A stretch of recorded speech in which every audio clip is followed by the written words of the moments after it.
Yes, welcome back to Power Systems 2 online series. Now we are in third unit. In previous class, so we observed the performance of long transmission lines. That is, we analyze the long transmission lines. So thereby we got the ABCD constants. So where A is equal to D is equal to cos H something and B, C, like that we got the values. Now today the main objective of this class is how to find the ABCD constants. How to find ABCD because those values are in the form of cosine H series. Okay, so cosine H, and moreover the value of Z is complex and the value of Y is also complex. Then how we find the values of cos H complex numbers and sin H complex numbers, all those things. Okay, so this is our task today. And now let us see. It keeps adding evaluation of ABCD constants of long transmission line. Yes, what is the heading? Evaluation of ABCD constants of long transmission line. Yeah. Yes, there are many methods are there. Now first let me write what is ABCD. Yes, what is A? A is equal to cos H root of Y Z. Next, what is B? B is equal to ZC sin H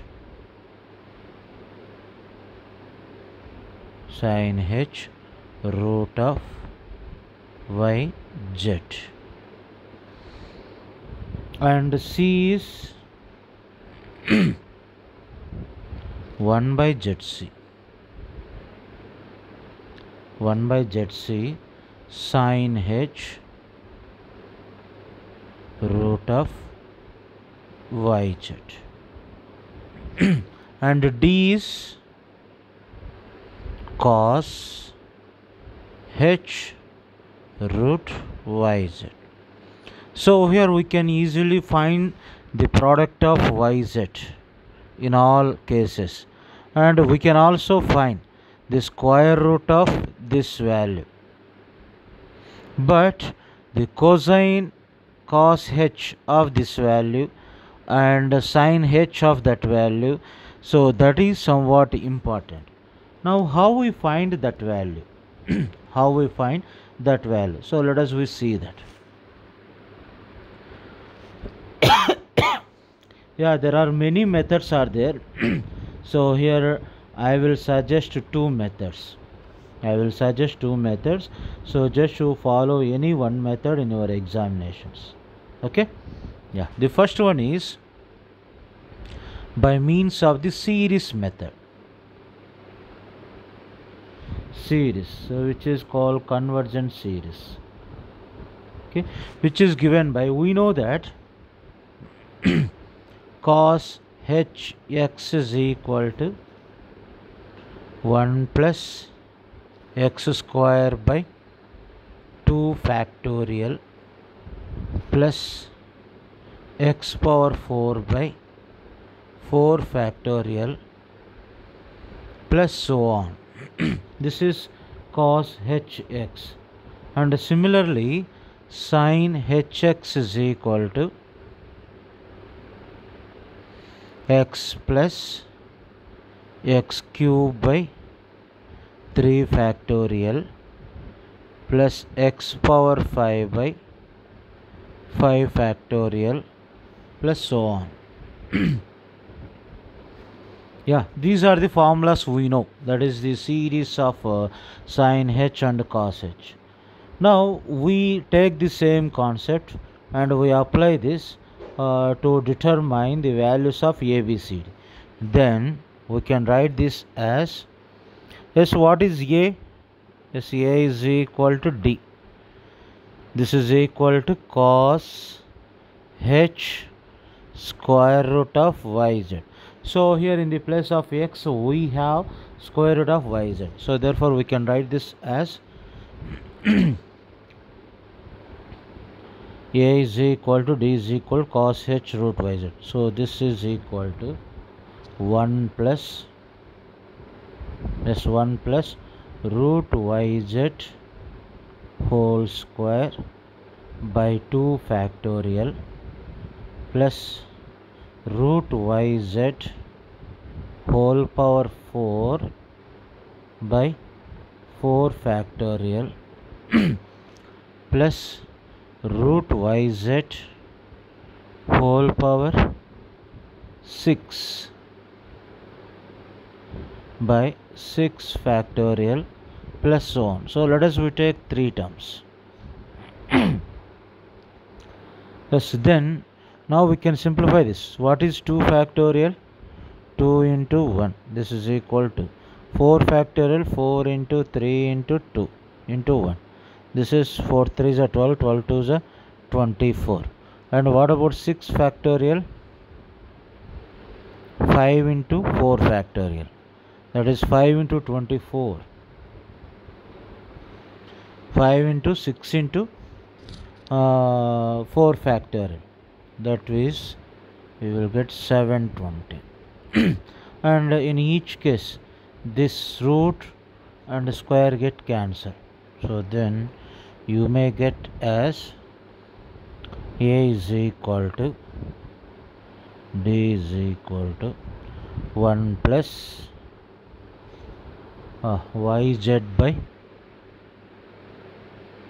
2 plus y square z square by 24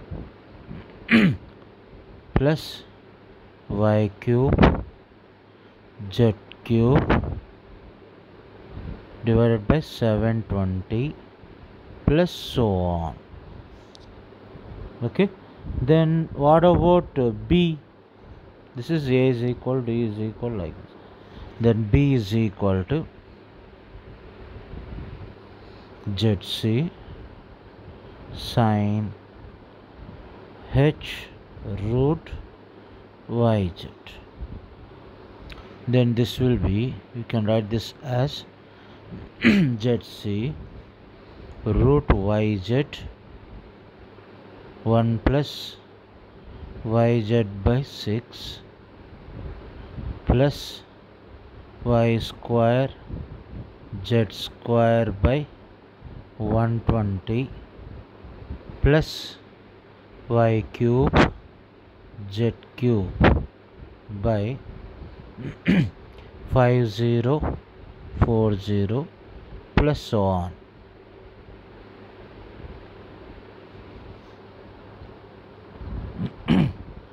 And here zc is square root of z by y, and if you substitute that value, that is zc is equal to square root of z by y. So let us substitute this value.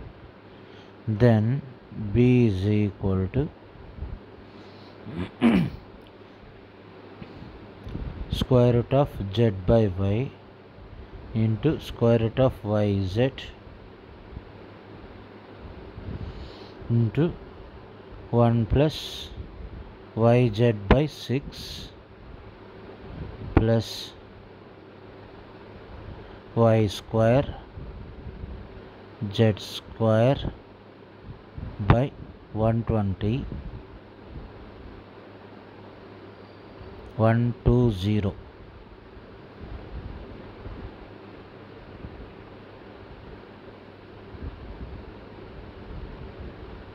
120 plus y cube z cube by 5040 plus so on. So hence you can write, so here root y cancel, therefore b is equal to z into 1 plus yz by 6 plus y square z square by 120 plus y cube z cube by 5040 plus so on.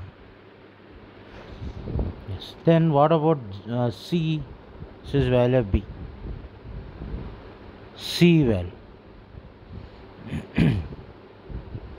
C is equal to 1 by ZC sin H root YZ.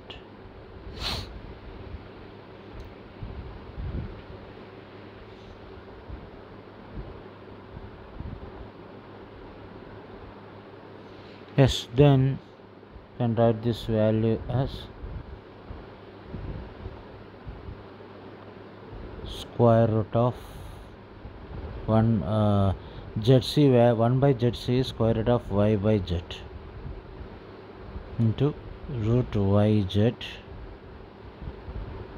1 plus yz by 6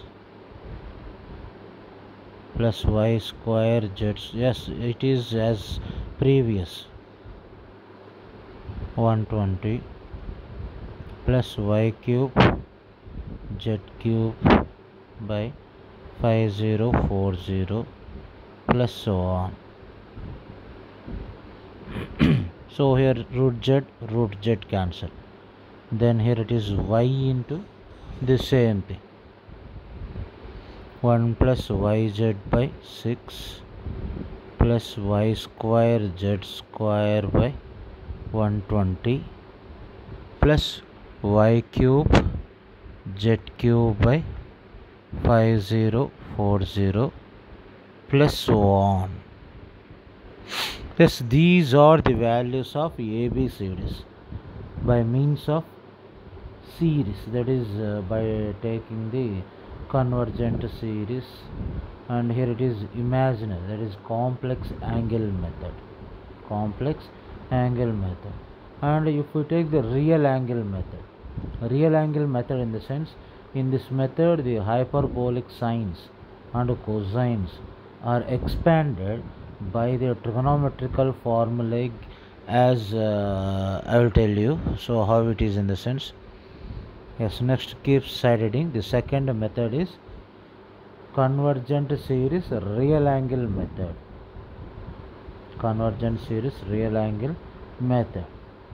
Yes, in this method we assume that square root of yz is one complex number.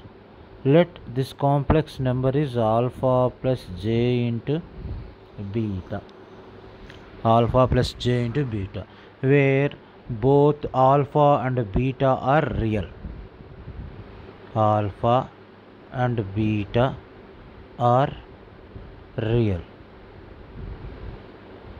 Okay, then what is cos hx formula? Just let us see. Cos h root yz is equal to cos h alpha plus j into beta. This is as cos h a plus b. What is formula for cos h a plus b? Cos h a into cos h b plus sin h a into sin h b. But whereas in the case of cos, it is cos a cos b minus sin a sin b. But in the case of cos h, so we used to write cos h alpha, that is cos h a into cos h b plus sin h a sin h b. Yes, we can write the formula as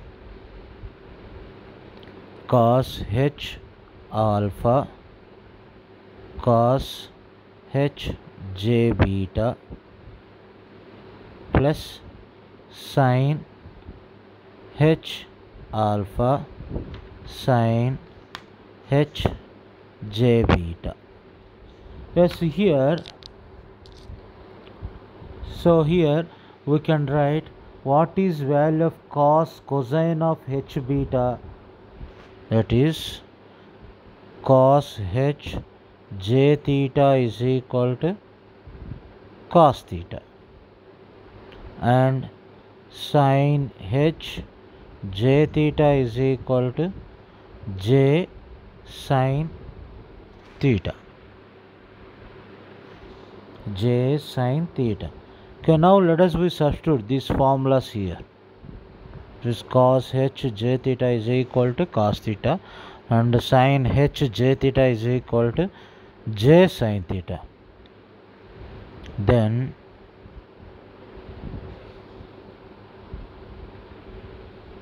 cos h alpha plus beta is equal to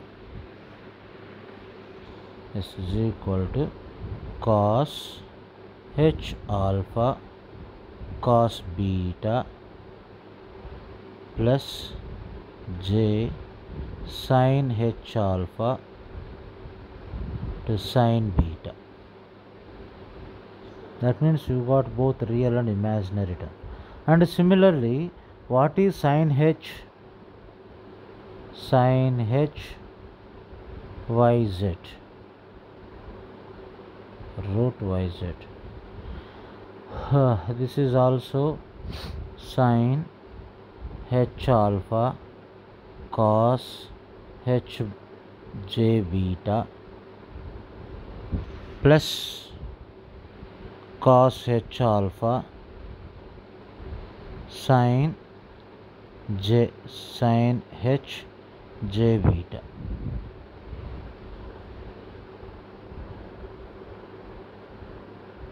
Yes, okay. And now sin h alpha plus beta, that is square root of yz, is equal to sin h alpha cos beta plus j into cos h alpha sin beta. Okay. Now by using these formulas you can find the values of A, B, C, D constants of long transmission. But in my observation, as per my knowledge, the first method, so whatever the series expansion, that is easy, somewhat less numeric compared with the second method. Okay, so hence I will try to solve the problem by using the first technique. Okay, and now next, Cape side heading, surge impedance. Surge impedance.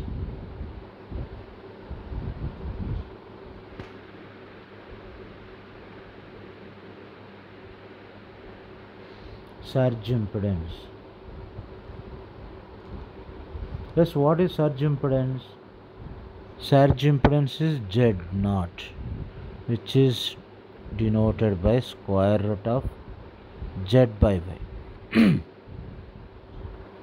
Square root of Z by Y, that is the square root of the ratio of the line impedance and shunt admittance is called surge impedance. Yes, what is surge impedance? The square root of the ratio of line impedance and shunt admittance is called the surge impedance. So where Z0 is called surge impedance, and we know that line impedance is Z is equal to R plus JX. And what is shunt admittance? Y is equal to G plus JB. Okay, now we substitute these two in Z0,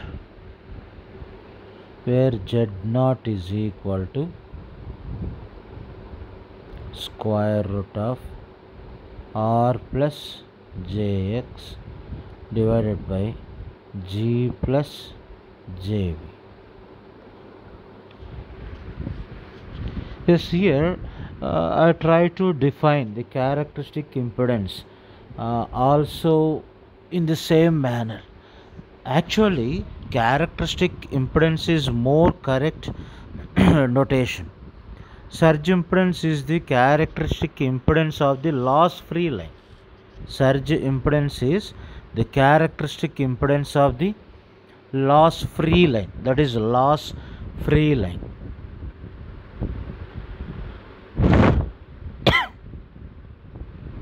Yes, loss free line. So if suppose if I want the characteristic impedance, what is characteristic impedance? The surge impedance of loss free line.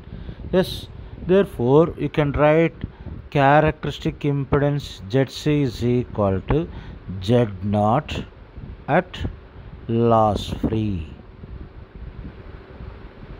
Yes, loss free in the sense where we have the loss, wherever resistance is there, there we have the loss. Wherever conductance is there, there we have the loss. If suppose there is no resistance, there is no conductance, so then we don't have any loss. So hence here, let us write like this. Suppose there is no loss, loss free line.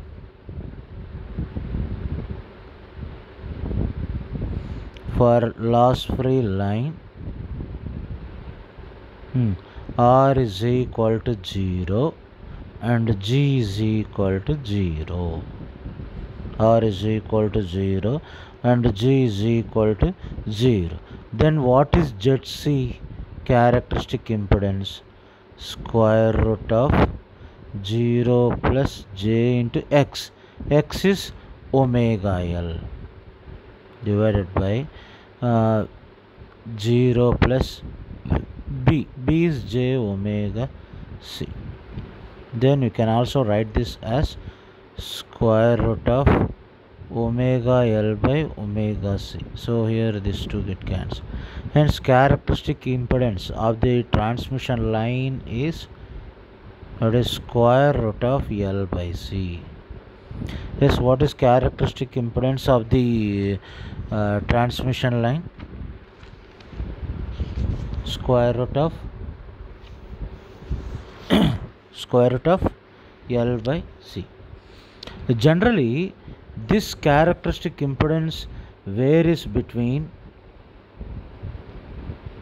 ZC varies between 400 ohms to 600 ohms. Yes, in the case of overhead transmission line, and this value is 40 ohms to 60 ohms in the case of underground cable. So this is in the case of overhead transmission line, and this is in the case of underground cables. Underground cables.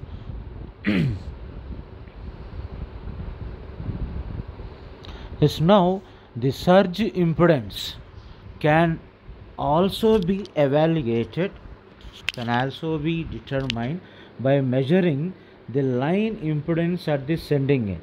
So when we do this one, from the sending end, when we find the surge impedance, in the sense, the first one is when the line at receiving end is open circuited, and second case is when the line at receiving end is short circuited. That means, yes, we can find the surge impedance in two cases from the sending end.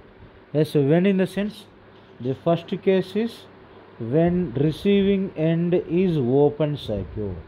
Receiving end is open circuit. That means the value of IR is equal to 0.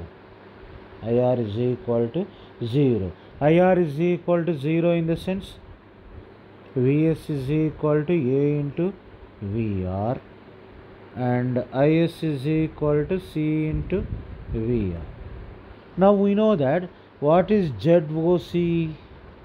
This is Vs by Is. Open circuit characteristic impedance. This is equal to A into VR by C into VR. So hence this value is VR cancel A by C. That is, we can find the value of surge impedance when the load receiving end is open circuited. Then we have the equation of ZOC is equal to A by C. And similarly, short circuit in the sense VR is equal to 0.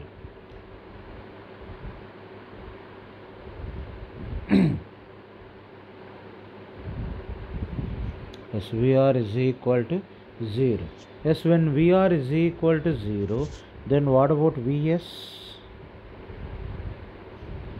Yes, Vs is equal to V into IR plus B into IR, and Is is equal to D into IR. Therefore, ZSC is equal to Vs by Is. This is B by D.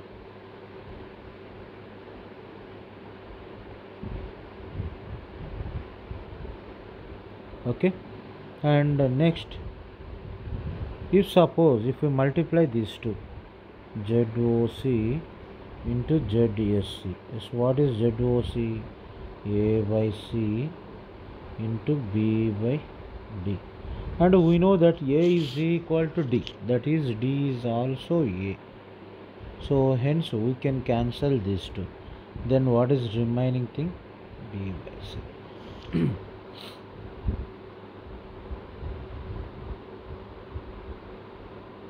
Yes, B by C. Now what is ZOC into ZSC? B by C. Let us substitute the values of B and C. That is, B is equal to square root of Z by Y sin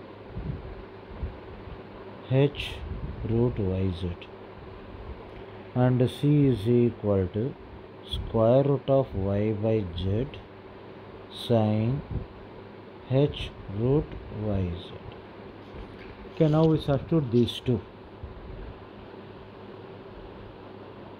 Then ZOC into ZSC is equal to B by C is equal to root of Z by Y sin H root YZ divided by root of Y by Z sin H root YZ. So here sin terms will get cancelled. Then this will be Z square by Y square under the root. This is Z by Y. Therefore we can say Z by, which is equal to Z naught square. Z naught square. So hence what you say? Z naught square is equal to ZOC into ZSC. ZOC into ZSC. And what is Z naught? Root of ZOC into ZSC. Therefore, the surge impedance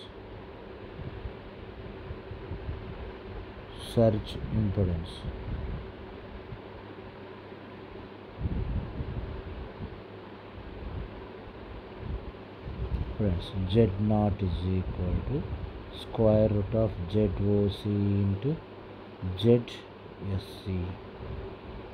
Square root of ZOC into ZSC. Yes. Next, let us see one more concept.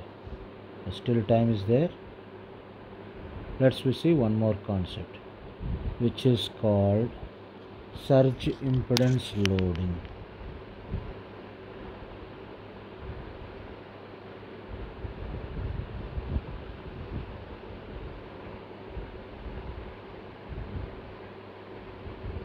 Surge impedance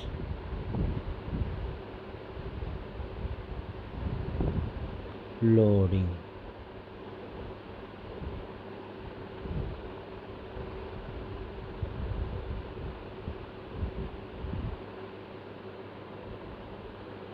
Surge impedance loading. Yes, what is surge impedance loading? In the sense, yes, it is the load of the transmission line at a unity power factor that can be delivered by the line of negligible resistance. So what is that? This is defined as the load of unity power factor. This is defined as the load of unity power factor that can be delivered by the line of negligible resistance. Yes, which is given by PR is equal to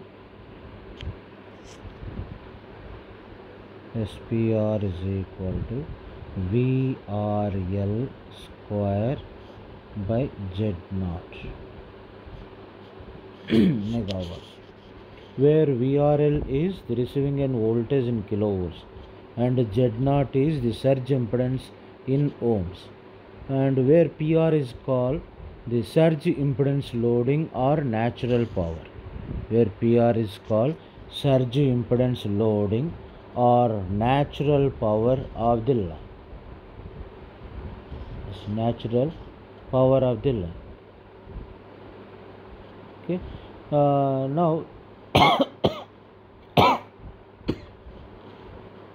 this equation gives a limit of the maximum power that can be delivered by the line and is useful in the design of transmission line, and this can be used for the comparison of loads that can be carried on the transmission lines at different voltages.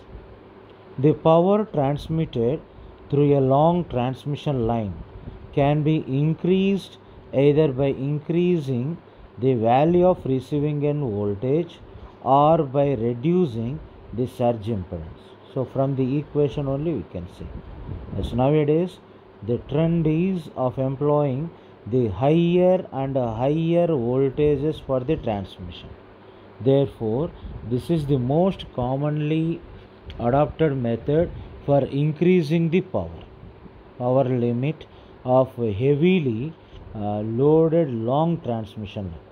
But there is a limit beyond which it is neither economical nor practicable to increase the value of receiving end line voltage, since the spacing between the conductors, which depends upon the line voltage employed, cannot be reduced much. So the value of surge impedance Z0 cannot be vary as much. So however, some artificial that is such as series capacitors and or shunt capacitors can be used to reduce the value of the surge impedance, because we know that the surge impedance Z0 is equal to square root of L by C, and propagation constant, as we know, that is J beta, gamma is equal to J omega into square root of LC.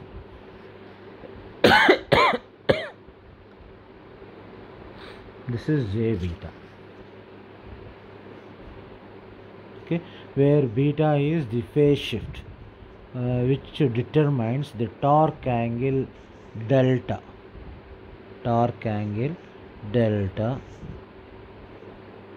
between the sending end voltage and receiving end voltage, and hence the system stability also we can find by using the series capacitor. The surge impedance Z0 and the phase shift angle, that is beta, get reduced due to decrease in the line inductance. This improves the system stability limit also, but it causes the difficulties under short circuit condition of the system, as no satisfactory protection of capacitors has yet been devised. These capacitors are also helpful in reducing the line drops and so voltage variations.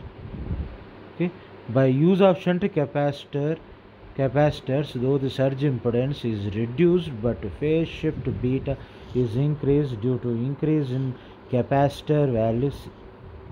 Hence, stability conditions becomes very worst conditions, especially when synchronous missions are used as load. So this method is not used in any case of long transmission lines, especially where stability limits are present. Okay. I don't know what you understand from the surge impedance loading. The surge impedance loading in the sense how much maximum load that we can do on the transmission line. That means maximum load in the sense without any loss. Without any loss in the sense R is equal to 0 and G is equal to 0. R is equal to 0 and G is equal to 0. And this value must be very high. Yes, this value is very high. That is, what is equation? PR is equal to VRL square divided by Z naught. Then how you can increase this value? The first one is by increasing VRL, and second one is by decreasing Z naught. By decreasing Z naught. How you can decrease the Z naught, or how you can change the Z naught? We know that Z naught is equal to L by C. Square root of L by C. Yes, by using this formula we can vary the value of capacitance to get the minimum drop in the transmission line. Minimum drop in transmission line. Yes. This is how you can increase the surge impedance loading. You can increase the surge impedance loading.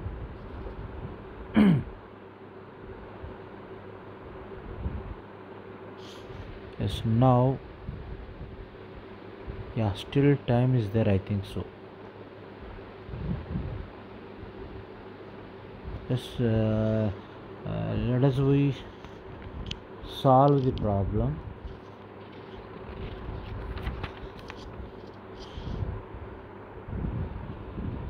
Let us we solve the problem, and if possible, let me stop here, and the next class we will see, because the time is not sufficient, I think so. So hence, let us we stop here. Stay home, stay safe while you are going to the outside. So don't forget to take the precautions, and have a nice day. Hope you enjoyed a lot. Keep smiling. Thank you.